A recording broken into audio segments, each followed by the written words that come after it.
English poetry coming from different continents. Not really Europe as much as UK, so we have Scottish, Welsh, Irish and English of course. And then we moved on to the Americas, Canada, USA. We've come down to Asia and we've seen Indian poets. Today I'm going to take you to another part of the world, another continent, Africa. A mistake that many of us readers of English poetry do commit, I think, is to imagine that Africa is one unified country. It's not. There's so many countries if you look at the political map of Africa. And one country that we are moving into today is Nigeria.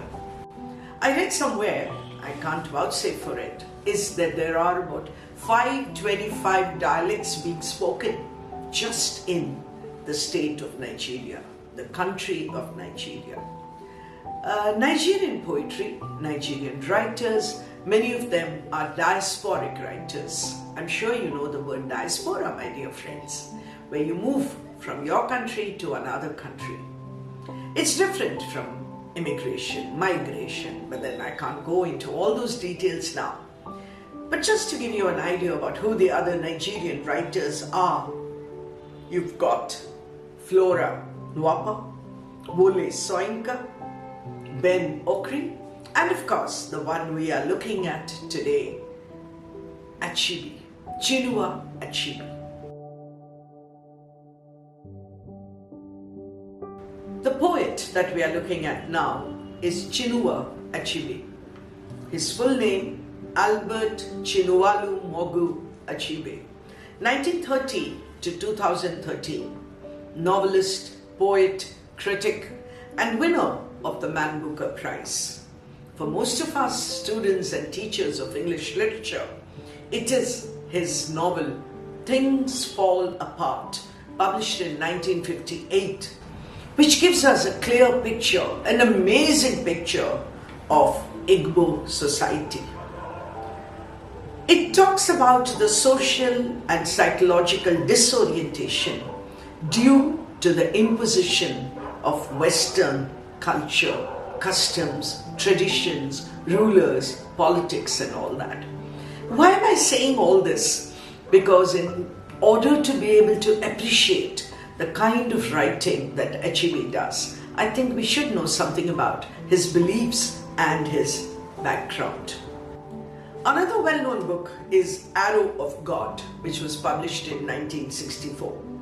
He also wrote short stories, essays, children's books, etc.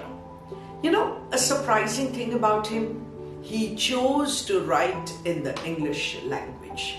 He didn't want his works to be translated, to be read by others, and therefore he wrote in English, which probably is not very common in many parts of the world even today.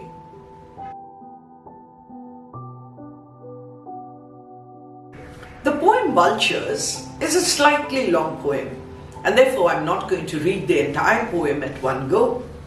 It begins with a graphic description of a pair of vultures.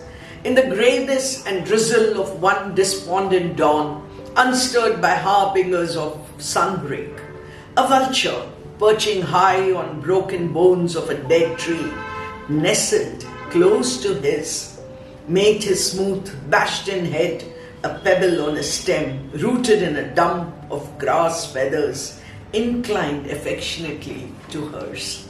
Have you seen vultures? Sorry to be saying it, but they're quite ugly. And here he's talking about the love between two vultures. And what do vultures feed on? All of us know, right, that any dead carcass and you will find vultures there. So here they are perched high and they are a couple. Very much in love probably, this pair of vultures. But what are they doing? They are on the broken branches of a dead tree. And he's talking about the bashed head, etc. A little background to this poem I think will help us appreciate the poem better. As the poem goes on, we will see that he's also going to refer to a concentration camp. I need not tell you that the writers who lived through the Second World War in particular were shocked at the kind of cruelty that man was capable of inflicting on other human beings. So you have this pair of vultures, and then it goes on. What are they doing?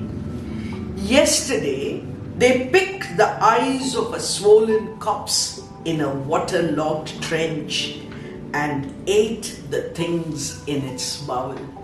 Whoever said that poetry has to be only about beautiful objects? Look at this. We are talking about the vulture, right? Which preys on carcasses. Yesterday, they picked the eyes of a swollen corpse in a waterlogged trench. Remember, I talked about the concentration camps. And ate the things in its bowel. Full gorge they chose their roost, keeping the hollowed remnant in easy range of cold telescopic eyes. Those of you who are a little interested in knowing things about birds, you probably know the phrase eagle eye. You know, from a distance, hawk-eyed for example, from a distance you can see. So here they are, he says, telescopic eyes. Strange, the next verse. Strange indeed how love in other ways so particular will pick a corner of the charnel house, tidy it and coil up there, perhaps even fall asleep, her face turned to the wall. We are coming to human beings who are living not a life of joy and comfort and pleasure and hope. How are they? He's thinking, the poet is thinking, and he says, indeed, how love in other ways so particular will pick a corner of that charnel house, tidy it up and coil there, perhaps even fall asleep. So we move from the loving couple of the vultures to what's happening to human beings. Remember, I told you it's about a concentration camp, and therefore there's a commandment. Let's see what he says about the commandment. Thus, the commandment at Belsen camp, going home for the day with fumes of human roast clinging rebelliously to his hairy nostrils, will stop at the wayside sweet shop and pick up a chocolate for his tender offspring waiting at home for daddy's return. Look at the contrast.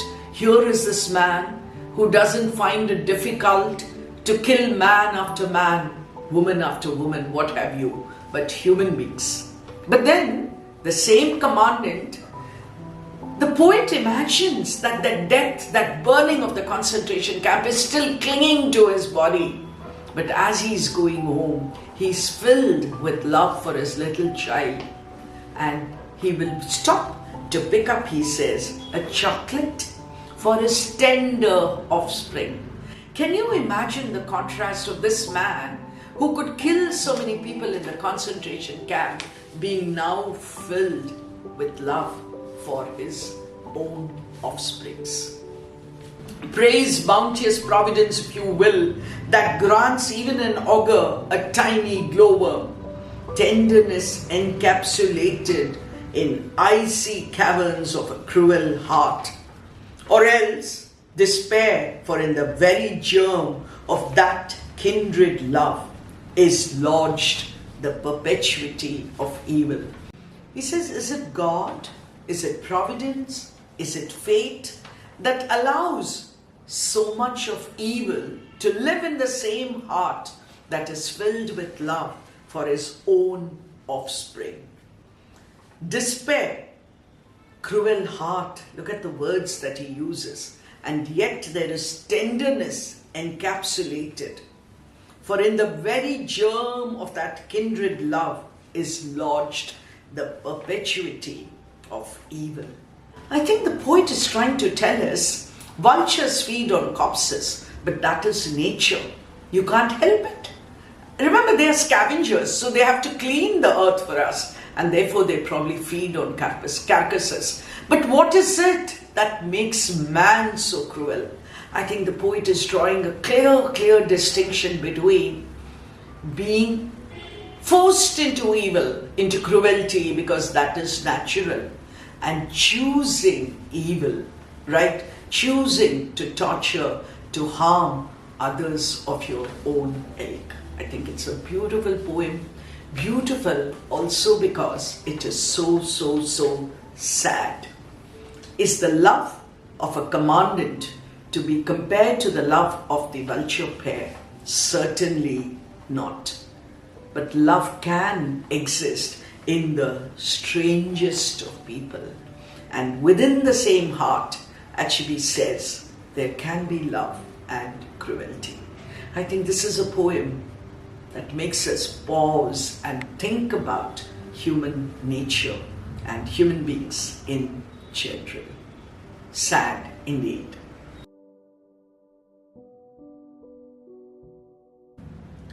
The poem, which begins in a mood of despair and gloom, I think is filled with imagery. Imagery where those pictures, those images come in front of your eyes. Can you see those two vultures on the treetop? Can you see the bloated corpse? Can you see the concentration camp?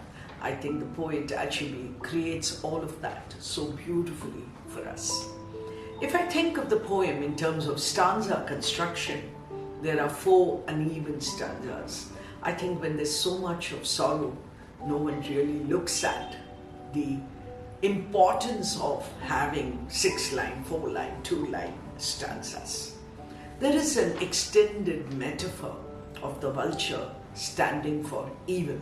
Not a metaphor in one line, but a metaphor that goes along. So you have to read the poem, remembering that it is not a one-line simile or a one-line metaphor. It is something that extends through the entire poem, the evil in one's heart.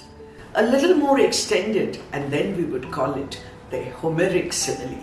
But that's something much larger, where the entire poem, a long poem, an epic like Sohrab and Rustam by Matthew Arnold, has one eagle as this metaphor, as a symbol all through the poem. But that's another poem for another day.